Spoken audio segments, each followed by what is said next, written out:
दोस्तों, बहुत पुराने समय की बात है। भारतवर्ष के दक्षिण में रत्नागिरी नाम का एक बेहद खुशहाल राज्य हुआ करता था। वहाँ का राजा महाराज विक्रमजीत बहुत ही प्रतापी, वीर और दानी था। लेकिन महाराज विक्रमजीत के स्वभाव में एक कमी थी। उन्हें अपनी किस्मत पर बहुत घमंड था। उनका मानना था कि इंसान को जो कुछ भी मिलता है वह सिर्फ उसके भाग्य से ही मिलता है। मेहनत या बुद्धि का उसमें बहुत कम हाथ होता है। दूसरी तरफ उनके महामंत्री आचार्य विष्णुगुप्त थे, जो बहुत बड़े विद्वान थे। उनकी एक बेटी थी जिसका नाम सुमेधा था। सुमेधा न केवल बला की खूबसूरत थी, बल्कि उसकी बुद्धिमत्ता के चर्चे दूर दूर तक प्रसिद्ध थे। वह मानती थी कि मनुष्य की तकदीर एक सोए हुए शेर की तरह है, जिसे मेहनत और बुद्धि से ही जगाया जा सकता है। एक दिन महाराज विक्रमजीत दरबार के बीचों बीच अपने सिंहासन पर विराजमान थे। उस दिन उनके राजगुरु आचार्य विष्णुगुप्त उनके दरबारियों को भाग्य और कर्म की परिभाषा सिखा रहे थे। सारे दरबारी यह जानने के लिए बेहद उत्सुक थे कि भाग्य और कर्म में से सबसे ज्यादा महत्व किसका है। क्या कर्मों की गति सचमुच भाग्य को बदलने में सार्थक हो सकती है, या फिर मनुष्य भाग्य की बदौलत अपने कर्मों द्वारा अर्जित किए हुए संसाधनों को भी खो सकता है। तब महाराज ने गर्व से अपनी मूंछों पर ताव देते हुए कहा, आचार्य, इसमें तो कोई शक ही नहीं है कि भाग्य ही सर्वोपरि है। देखिए, मेरा जन्म एक राजा के घर में हुआ था, इसलिए आज मैं राजा बना हूँ। अगर मेरी किस्मत में राजयोग ना होता तो मैं चाहे जितनी भी तलवारें चला लेता, पर हमेशा एक सिपाही ही रहता।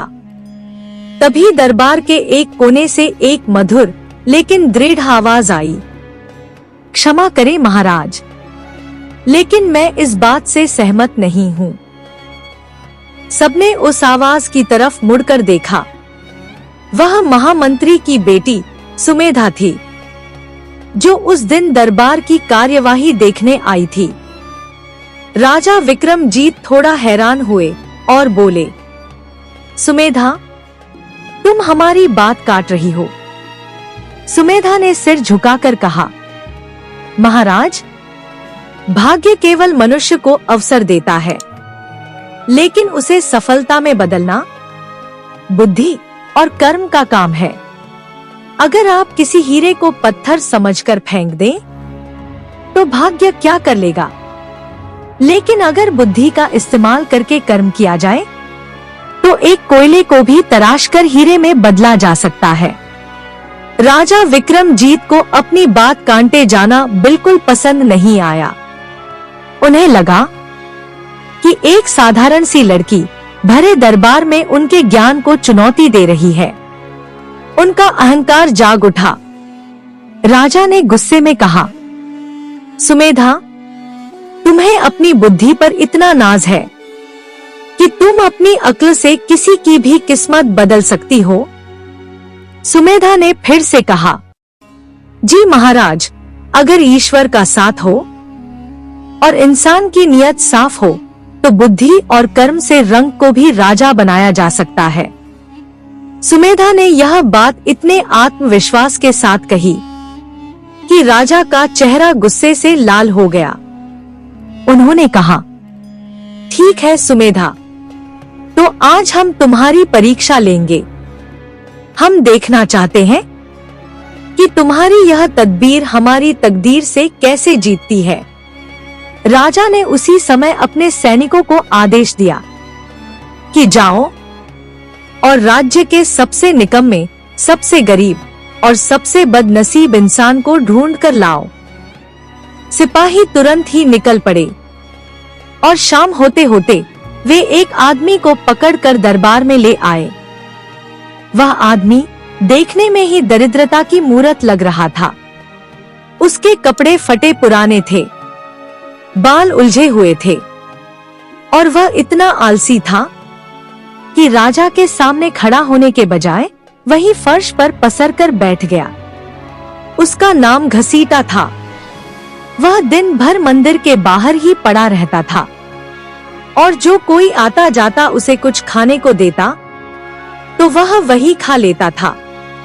उसे ना बात करने की तमीज थी, ना दुनियादारी की समझ। राजा ने हंसते हुए कहा, सुमेधा, देखो इस नायाब हीरे को। इसका नाम घसीटा है। इसके पास ना भाग्य है, ना धन है और ना ही अक्ल है। मैं तुम्हें आदेश देता हूँ कि तुम अभी इसी वक्त अपने राजसी वस्त्र और गहने त्याग दो और इस घसीटा के साथ विवाह करके वनवास जाओ। अब मैं भी तो देखूं कि तुम इस मिट्टी के ढेले को सोना कैसे बनाती हो। पूरा दरबार यह देखकर सन्न रह गया। महामंत्री विष्णुगुप्त की आंखों में आंसू आ गए, लेकिन राजा का आदेश था, इसलिए वह कुछ कर भी नहीं सकता था। सुमेधा ने एक पल के लिए भी अपना धैर्य नहीं खोया। उसने अपने कीमती कंगन और हार उतारकर राजा के चरणों में रख दिए और साधारण सूती साड़ी पहन ली। उसने घसीटा का हाथ थामते हुए राजा से कहा, महाराज, समय बहुत बलवान है। आज आपने मुझे चुनौती दी है, मैं इसे खुशी से स्वीकार करती हूँ। लेकिन याद रखिएगा, जिस दिन मैं इस आदमी को आपके बराबर खड़ा कर दूंगी, उस दिन आपको मानना पड़ेगा कि कर्म हमेशा भाग्य से बड़ा होता है। राजा ने व्यंग से हंसते हुए कहा, ठीक है, पहले यह साबित करके दिखाओ। हमने कर्म करने वालों को भी भूखों मरते देखा है और अब शायद तुम्हारा भी यही हाल होने वाला है। सुमेधा उस गंदे और बदबूदार घसीटा को लेकर शहर से दूर एक वीरान जंगल में चली गई। घसीटा रास्ते भर बड़बड़ाता रहा, अरे तुम मुझे क्यों यहाँ लाई हो? मुझे बहुत बहुत जोरों की भूख लगी है। मुझे तुम्हारे साथ नहीं चलना, मेरे पैर दुख रहे हैं। सुमेधा ने उसे एक नदी के किनारे रोका। सबसे पहले उसने घसीटा को नदी में नहलाया। वर्षों की मैल जब उसके शरीर से उतरी तो सुमेधा ने देखा कि घसीटा एक मजबूत कद काठी का आदमी है। बस इसके आलस ने इसे बर्बाद कर रखा था। सुमेधा ने कहा, सुनो, आज तक तुम अकेले थे और भीख मांग कर खाते थे, लेकिन आज से तुम मेरे पति हो और मेरी एक शर्त है कि आज के बाद हम दोनों बिना मेहनत का एक दाना भी नहीं खाएंगे। घसीटा उदास होकर बोला, लेकिन मुझे कोई काम नहीं आता। सुमेधा ने जंगल में देखा कि वहां एक प्रकार की घास बहुत ज्यादा थी। सुमेधा ने कहा, घसीटा, तुम जंगल से यह सूखी घास इकट्ठा करो। घसीटा ने घास को इकट्ठा किया और सुमेधा ने खुद उस घास से रस्सियां बनानी शुरू की। सुमेधा के हाथ कोमल थे, उनमें छाले पड़ गए थे, लेकिन वह रुकी नहीं। शाम तक उसने 10-12 मजबूत सी मूंज की रस्सियां बना ली। अगले दिन वह घसीटा को लेकर पास के बाजार गई। उसने घसीटा को रस्सियां देकर बीच बाजार में बैठा दिया। घसीटा ने रस्सियां बेची, जिन्हें बेचकर उसे 10 तांबे के सिक्के मिले। उन पैसों से सुमेधा ने चावल और नमक खरीदा। उस रात जब घसीटा ने अपनी मेहनत की कमाई से बना हुआ खाना खाया, तो उसे एक अजीब सा संतोष मिला, जो भीख के भोजन में उसे कभी नहीं मिला था। सुमेधा ने उसे समझाया, देखो, यह तुम्हारी मेहनत का स्वाद है। धीरे धीरे सुमेधा ने घसीटा को जंगल के तौर तरीके सिखाए। वह जानती थी कि सिर्फ रस्सियां बेचकर वे अमीर नहीं बन सकते। अब उसे कोई बड़ी तरकीब लगानी थी। गर्मियां अपने चरम पर थी। जंगल सूख रहा था। सुमेधा ने देखा कि शहर में ईंधन की कमी हो रही है। उसने घसीटा से कहा, अब हम रस्सियां नहीं बल्कि लकड़ियां काटकर बेचेंगे, लेकिन साधारण तरीके से नहीं। सुमेधा ने घसीटा से कहा कि वह जंगल की सबसे अच्छी चंदन और शीशम की गिरी हुई लकड़ियां जमा करे। घसीटा ने वैसा ही किया। उसने चंदन और शीशम की बहुत सारी लकड़ियां इकट्ठा करी। फिर दोनों ने मिलकर उनके बड़े बड़े 2 गट्ठर बनाए और उन्हें अपने सिर पर रखकर वे शहर में बेचने के लिए ले गए।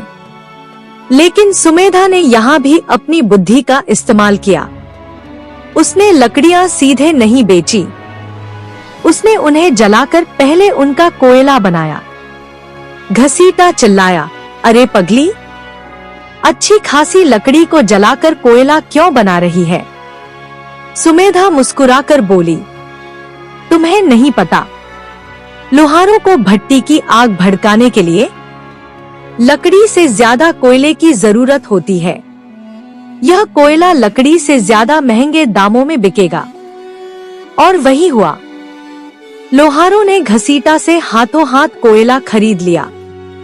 अब उन दोनों की आमदनी बढ़ने लगी थी। अब सुमेधा और घसीटा के पास अच्छे कपड़े थे।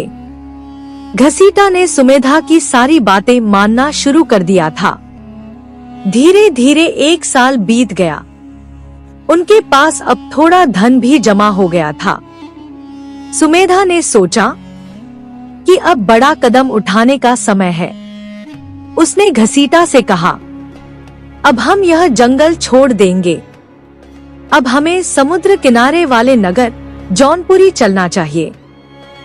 सुमेधा ने उसे पढ़ना लिखना, बात करना और व्यापार की बारीकियां सिखानी शुरू कर दी थी। अब सुमेधा और घसीटा बहुत अमीर हो चुके थे, लेकिन सुमेधा का लक्ष्य कुछ और ही था। वह राजा विक्रमजीत के अहंकार को तोड़ना चाहती थी। वे वापस अपने पुराने राज्य रत्नागढ़ी के पास एक नए नगर में आकर बस गए।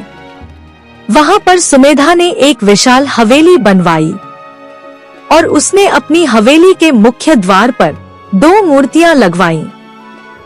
एक मूर्ति राजा विक्रमजीत की थी, जो अहंकार में सिर उठाए खड़ी थी, और दूसरी मूर्ति सुमेधा की थी, जो हाथ में एक तराजू लिए खड़ी थी, जिसके एक पलड़े में भाग्य और दूसरे में कर्म था, और कर्म वाला पलड़ा भारी था।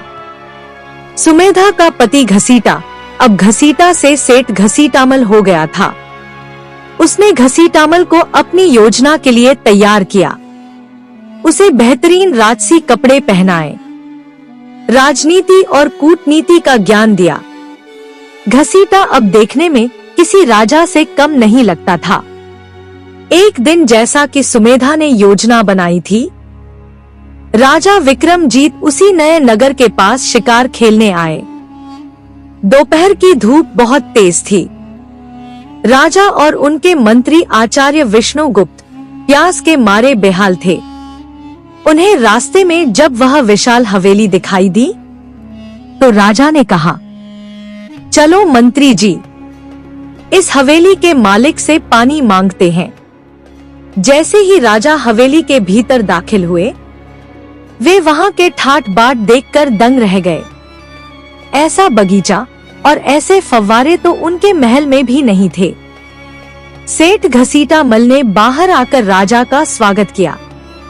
उसने राजा के पैर छुए और बड़े अदब से कहा, महाराज, मेरा अहोभाग्य है कि आप मेरे गरीब खाने में पधारे। राजा घसीटा को पहचान ही नहीं पाए थे। राजा ने पूछा, सेठ जी, आपका यह वैभव देखकर हम प्रसन्न हुए। आप कौन हैं? हमने पहले कभी आपको इस राज्य में नहीं देखा। घसीटा ने सुमेधा के सिखाए अनुसार वही बातें राजा को बोली और राजा से कहा, महाराज, मैं तो सिर्फ एक साधारण यात्री था। देश विदेश में कपड़ों का व्यापार करता था। परंतु मेरी पत्नी बहुत गुणवान है और यह सब उसी की सूझबूझ का नतीजा है। आपसे मेरी प्रार्थना है कि आज रात आप हमारे अतिथि बनकर यहीं विश्राम करें। राजा ने उसका निमंत्रण स्वीकार कर लिया। रात को एक भव्य दावत का आयोजन हुआ। सोने की थालियों में 56 प्रकार के व्यंजन परोसे गए और हर व्यंजन राजा की पसंद का था। राजा यह देखकर बहुत हैरान थे कि इस व्यापारी को उनकी पसंद और नापसंद का इतना ज्यादा अनुमान कैसे है। खाना खाने के बाद राजा ने कहा, सेठ जी, हम एक बार आपकी पत्नी से मिलना चाहते हैं, जिसके हुनर की आप इतनी तारीफ कर रहे थे। घसीटा ने कहा, जरूर महाराज। तभी कमरे का पर्दा हटा और सुमेधा निकलकर बाहर आई। उसने वही साधारण सूती साड़ी पहन रखी थी जो उसने महल छोड़ते वक्त पहनी थी, लेकिन उसके चेहरे पर आत्मविश्वास का तेज ऐसा था जिसके सामने महंगे से महंगे जेवर भी फीके पड़ जाएं। राजा और महामंत्री उसे देखते ही सन्न रह गए। महामंत्री तो बेटी कहकर रो पड़े और राजा की जुबान तालू से चिपक गई। उन्होंने एक बार घसीटा की तरफ देखा और फिर सुमेधा की तरफ। राजा को अपनी आंखों पर विश्वास नहीं हो रहा था। इतने में सुमेधा ने मुस्कुराते हुए कहा, महाराज, यह वही मिट्टी का ढेला है जिसे आपने एक चुनौती के रूप में मुझे सौंपा था।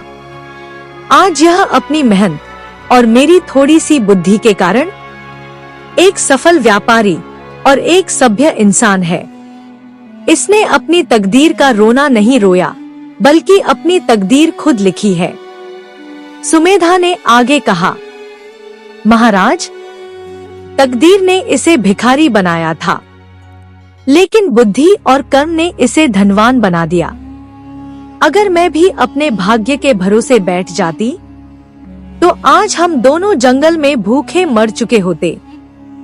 राजा विक्रमजीत का सिर शर्म से झुक गया। उनका अहंकार चकनाचूर हो चुका था। वे अपने सिंहासन से उठे और सुमेधा के सामने हाथ जोड़कर बोले, बेटी, सचमुच तुम जीत गई और मैं हार गया। मुझे अपनी किस्मत पर बहुत गुमान था, लेकिन तुमने आज यह सिद्ध कर दिया कि इंसान की असली किस्मत उसके हाथों और उसके दिमाग में होती है। तुमने न सिर्फ इस आदमी का भाग्य बदला है, बल्कि मेरी सोच को भी बदल दिया है। राजा ने घसीटा को गले से लगाया और उसे अपने राज्य का नगर सेठ घोषित कर दिया। सुमेधा और सेठ घसीटा मल सम्मान के साथ राजधानी वापस लौटे।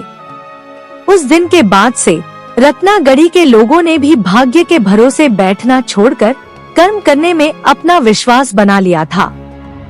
इसके बाद सुमेधा और घसीटा की यह कहानी पीढ़ियों तक सुनाई जाती रही कि कैसे एक समझदार औरत ने अपनी मेहनत और बुद्धि से किस्मत की लकीरों को भी बदल कर रख दिया। दोस्तों, कहानी पसंद आई हो तो वीडियो को लाइक करके एक हाइप जरूर कीजिएगा और ऐसी ही ज्ञानवर्धक और दिलचस्प कहानियां सुनने के लिए हमारे चैनल को सब्सक्राइब जरूर कर लीजिएगा। धन्यवाद दोस्तों।